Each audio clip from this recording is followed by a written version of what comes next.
學咗咁多 POV 啦，其中一樣嘢我最喜歡嘅溝通的意向。咩叫做溝通嘅意向咧？咁樣嚇，一陣間我哋會講。咁但係頭先我哋今日嘅主題係講緊點樣同你嘅伴侶有效溝通。咁我哋就會先反問大家，其實你知唔知咩叫溝通啊？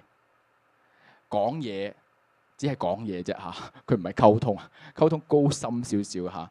咁好啦，無論你自己係做開咩嘅行業，其實正如頭先所講啦，你每一日都會同唔同人有關係嘅，而你每個關係都要溝通。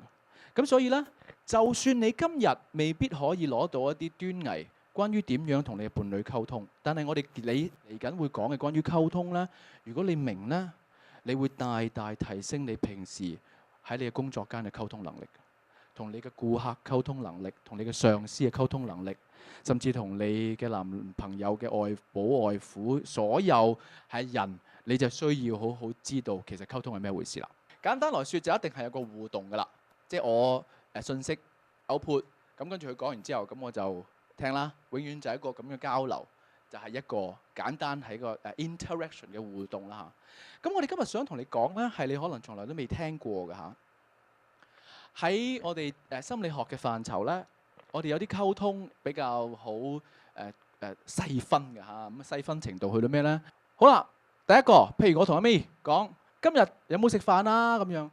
呢句係一句説話，但係我究竟係咪真係想問佢今日有冇食飯呢？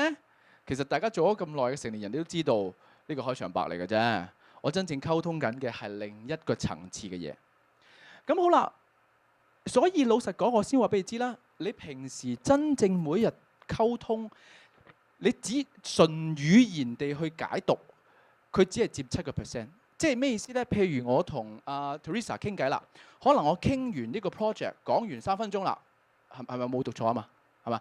好啦，我哋譬如講完3分鐘啦，我真正想同你溝通，如果你用筆寫咗我同你嘅對話，你以為就係筆錄嘅咁簡單，梗係唔係啦？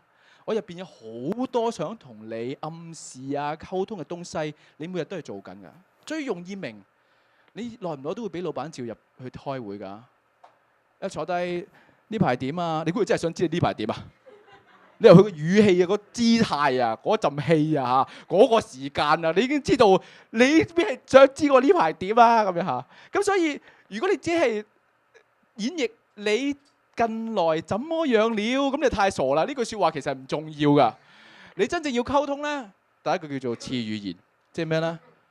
次語言係啲咩咧？係佢嘅聲調點啊？呢排點啊？哇！呢下真係完全明你想講乜嘢啦嚇！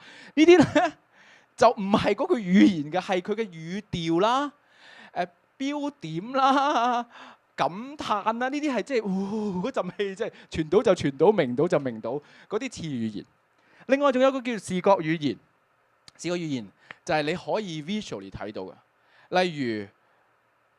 我假設我同阿 Teresa 去傾生意，譬如我係賣保險啦，咁我就話：阿 Teresa 呢排點啊？咁樣，咁我由佢嘅語言咧，咪由佢嘅視覺語言知啦。佢而家係咁樣翹晒㗎，你明白啦？前排嘅女主要都係咁樣翹晒。想點啊？想點啊嚇？如果你前面嗰個係吳彥祖，你會咁樣坐嘛？哎呀 Daniel 咁樣，你都會行埋去啦，係咪先？即係你好清楚㗎，你唔好同我講，我慣咗係咁，我唔信你條仔喺你面前，我唔信而家劉德華喺你面前你咁坐。你總會突然間，你嘅身體會即刻話俾我知係咩嚟㗎啦。咁呢啲咧係啲視覺語言嚟㗎，甚至可能再多啲嘅，可能係你嘅坐嘅姿勢啊、距離啊，總之就係我用眼睛去接收你同我溝通緊啲係乜嘢咧。咁好啦，嗱呢啲咧大家都明啊，因為大家都開過會，明白？同老闆開過會啊，見過客啊，你一定懂㗎啦。咁今日講啲咧係你未必懂。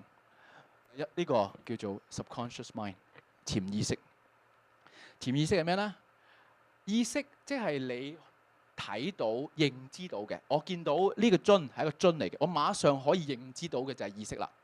潛意識即係潛咗喺你嘅意識下低，即係話你冇咁快認知得到嘅，但係佢都同你溝通緊。例如最簡單，衣着，我一咁樣出嚟呢。我其實係我同你潛意識溝通緊啲嘢㗎。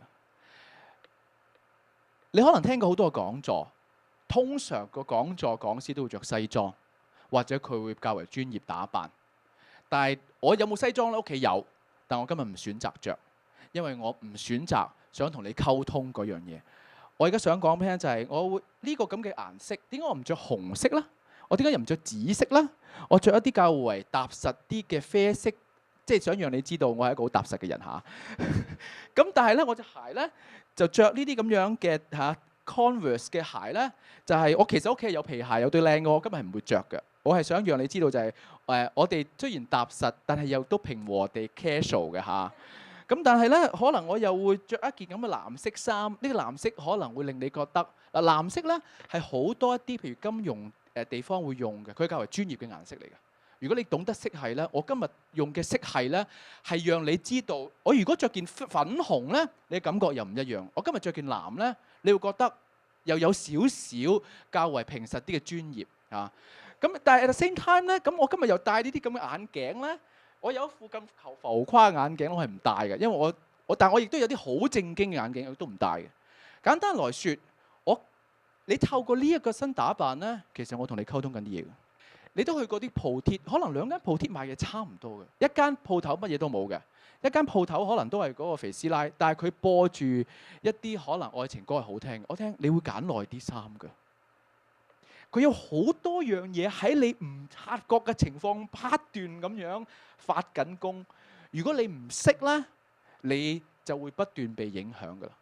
咁所以我先話俾你知咧，溝通有一個叫做潛意識嘅 output，你唔留意，但係其實進行緊。